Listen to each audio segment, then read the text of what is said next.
Rutherford Issues with Bryan Barrett on FM 101.9 and AM 1450 Murfreesboro, FM 100.5 Smyrna. Listen and watch at WGNSradio.com. We're back on Rutherford Issues, and our program today is powered by Middle Tennessee Electric. When we get some cooler weather, hey, and it's on the way. The week of, middle of next week, middle to end of next week, I think we're going to get some cooler weather, so may have to have that fireplace going. Of course, the coffee every morning. New calendars are on the wall as well as we bring in a new year. And Middle Tennessee Electric keeps fresh starts feeling warm and bright. That's Middle Tennessee Electric powering Rutherford Issues today. State Representative Mike Sparks joins me here in studio this morning. You said you were working out. Is this a New Year's resolution? People don't know the other side of you. He's kind of got a little bit of a sense of humor. So I come and I'm huffing and puffing. And you're like, yeah, you've been working out. So no, I just took the steps up here, man. Them steps are a monster, ain't they? Well, your text was, I'm leaving Crunch, and that was at like 10:27. So I have no idea whether it was a Nestle's Crunch or... I did go to Crunch Fitness. And a beautiful atmosphere. I do have some 7-day passes. Anybody wants any. But, I really like the place. It's just today there really wasn't many people there. I tried to get done what I could. You wrote Nestle's on it, though. I do like Nestle Crunch, too. And the Heath bars and the paydays. But then he's huffing and puffing coming up here, and it's like... Hey, them steps, they're a monster, man. They're an interesting every morning. My intern, Jacob Hagel, he come on Sunday night with us. He's in a wheelchair, but he's got the hand walkers, and he come up them steps, man. Well, what excuse do you have? Well, exactly. Mr. Charles Jones, 95-year-old Charles Jones, I often tell Roger... 95-year-old Charles Jones with his cane passed Roger Thomas walking up steps. He's like, get out of my way, young man. Well, it is Roger. So, and anyways, sadly, Mr. Jones, he was going to be our speaker at the Sam Davis home. He fell, broke his hip the night before the event. So we had Toby Francis fill in, and Pettis Reed came, Mary Watkins, President of African American Heritage Society, Pastor Vincent Windrow, Gary LaFew wrote a book about Smyrna, Paul Lamb playing his band. We just had a great time. I told you Mr. Jones said he's willing to put up $2 million if we can bring a park to Old Jefferson. So I want him to I had a TDEC official there. So you're coming up with the rest of it? Well, I'm hoping Mary Esther Reed can, if she's listening. Oh. But State doesn't have any money. Hey, this year we're not.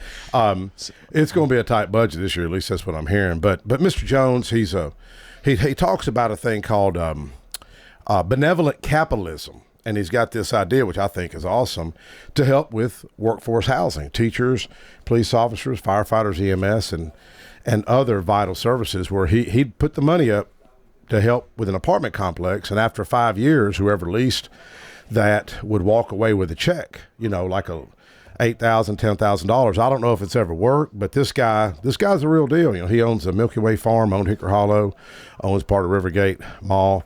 But, he has that wisdom that we've kind of forgotten in this country, I think. And but he's telling me, what he'll do. And he's done this before because he bought the house from us for Brenda Bryant, the pastor. And she paid $140 for it. It was my son's home. I just happened to be talking to her, happened to mention we're going to sell the house. It had to be a God thing because it's the only person I told. And she said, Mike, I'm looking for something. She bought it for $140, or he did. She closed it out last year. It appraised at $350. All that equity was hers. So this guy's got a proven track record. I've witnessed it, and the Lord was involved in that whole deal. Well, I see you have a book. You just carry it around, or you read it? I like the title. You want to say what the title is? Spark. Spark. I happen to find that thing at Goodwill. It's a place that sells used clothes and books. You've probably never been there. No, I don't go to places anyways, like that. I look for deals. This is a book. I try to support local, like Greenhouse Ministries and Garden Patch. And Cliffs, great people. But this book is talking about how exercise can help the human brain and help with children's learning. And I just seen it this morning. I thought I'm gonna carry this thing, at least try to read a chapter before my day's done. That may be the only heavy lifting you do today. It is. Well, I can't lift like I used to, man. I've tried. I can't do it. The session's going to gavel in next week? Yeah, next Tuesday. You've already said it. What's happened to all the state's money? Have we blown it on things and we don't have enough left now? Well, budget's going to be a little tight, and that's what I'm hearing anyways. And, I was fortunate, give God the glory for it. We were able to get that $250,000 grant for cemetery school to restore the old African-American school on Nashville Highway, which is a miracle. The original desks are still there. It's a cool story. The odds of me getting another grant or getting another what I call First Amendment tax cut or Second Amendment tax cut is going to be hard pressed to try to do it. Why do we think that there is going to be a tight budget this year? Just the revenues aren't there. And really, Charlie, Dr. Baum is the he's the math guru, economics professor. You said he was the bomb. He is the bomb. I would say something, but we got to be careful on the radio. You here. Need to. Anyways, it's a quote from the show The Office. Anyways, Charlie is just a great guy, and I just don't think. I'm on finance. We've allocated more troopers. That's millions of dollars when you get, roughly 200 more troopers on the highways and byways of Tennessee. Invest in education. I know the education scholarship, what some call vouchers, is going to be a priority for the governor. Not sure if the monies are there. Not even sure if the votes are there. I have my concerns about it, and I'm off about school choice. But you would think that he is going to be very keyed in, looking for that signature piece of legislation in his last year. Well, I'd argue he's already accomplished it. This is the thing about it. I'm not a budget guru like Dr. Baum is, but we only have a small pot of money. It's a lot it's billions of dollars, but if you think, well, that's just 2% of the budget, that's a significant amount of money. But this country, like I said at the AFP meeting the other night, and we had a great crowd. Diverse crowd, school board members there. Commissioner Rick Hall, Phil Dodd, and Romel McMurray, and several others were there. But this county has a lot of challenges with this growth. It's unprecedented. $400 million new jail, schools that are overcrowded.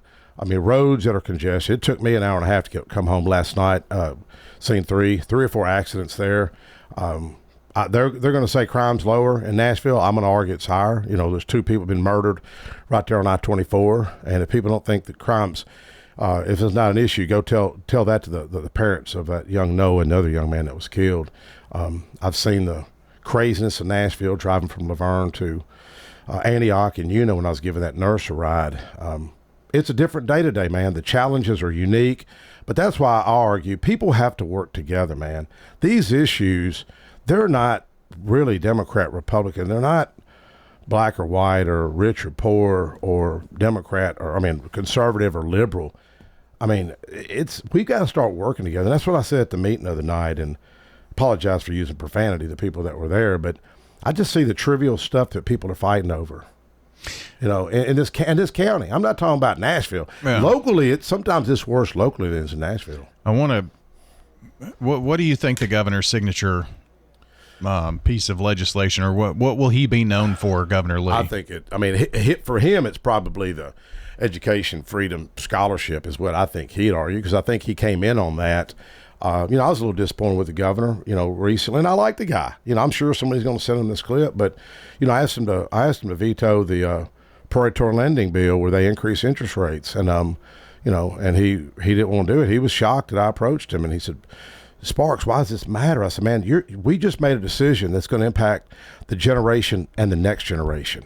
This is not, you could argue school choice, you could argue choice lanes, but when you raise interest rates and these predatory lenders, their ultimate goal is to take people's cars. That person loses their car, then they lose their job. It's a cycle. Then all of a sudden the kids are affected. Then the kids are on free reduced lunch rate. Then there's mental health issues. Then they lose their home. This is not on people's radars. And man, we've got to get, the county commission needs to take a stand. School board needs to take a stand. NAACP needs to take a stand. The GOP needs to take a stand. Here's the problem. No one's taking a stand.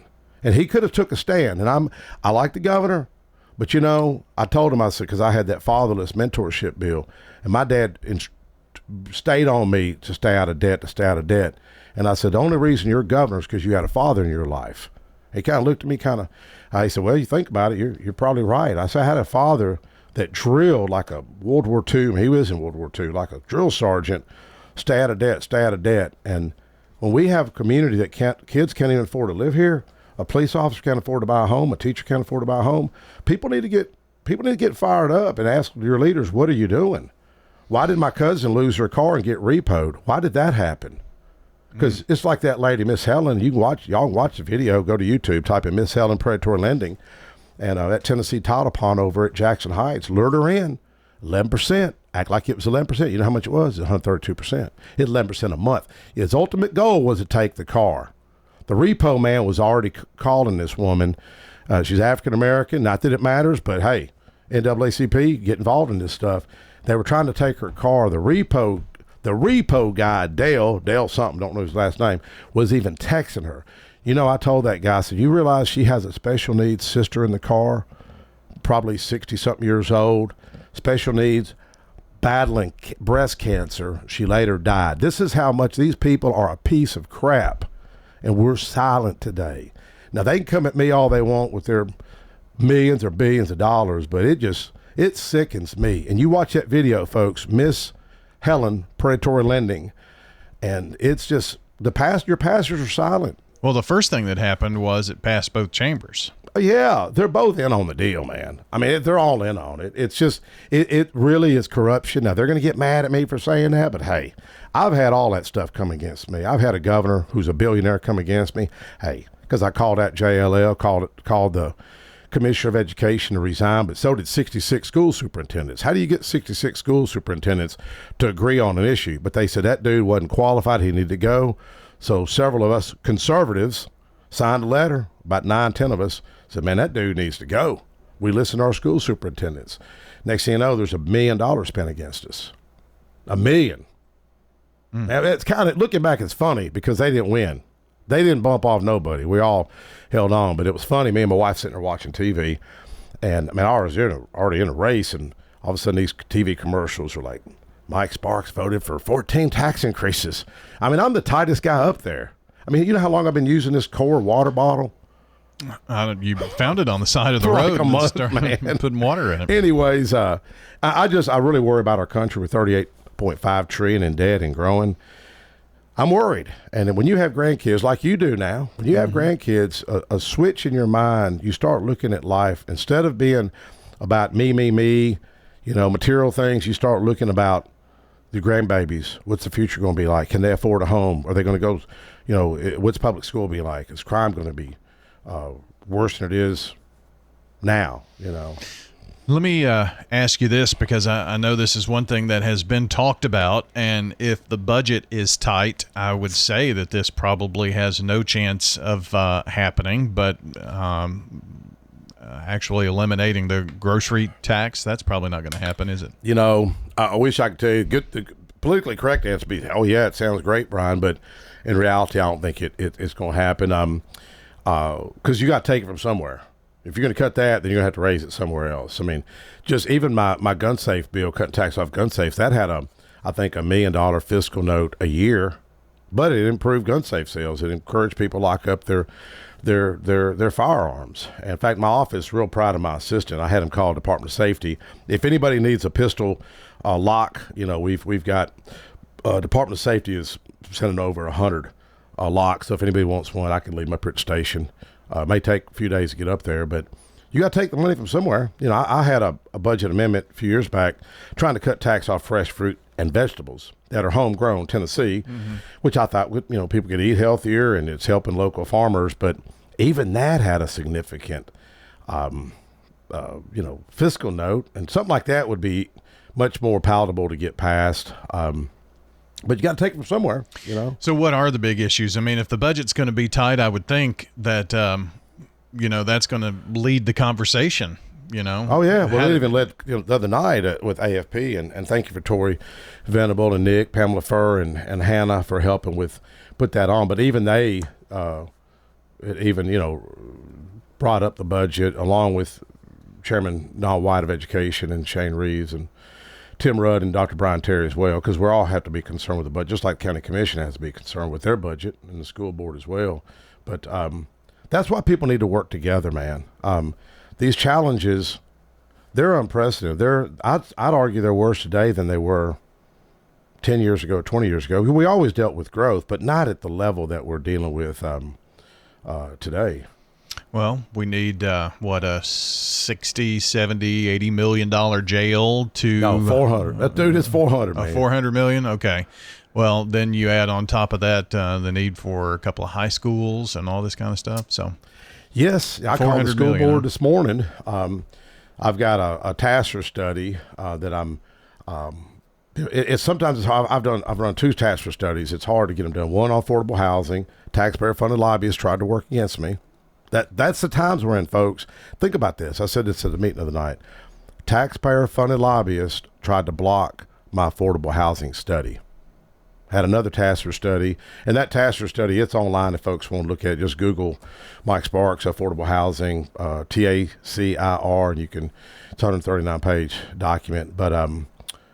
But that's the times we're in. The other challenges, I think, mental health. I had that gentleman on the radio with me a few months ago. He found his daughter hung in her closet. She was 14 years old.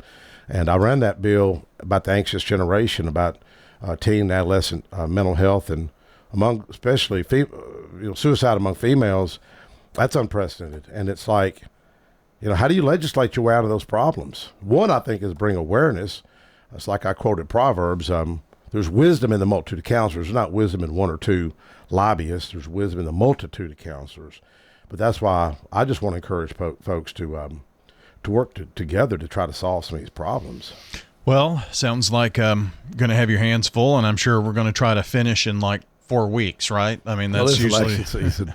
Yeah. It does. It's going to end early this time. It does end a little early. It's always election season. But one thing, if I could say real quick, I met with the Consulate General of Japan recently. Had lunch with them. Sweet folks about Trump tariffs, and I'm really concerned about Nissan, and I think we need to pray for Nissan.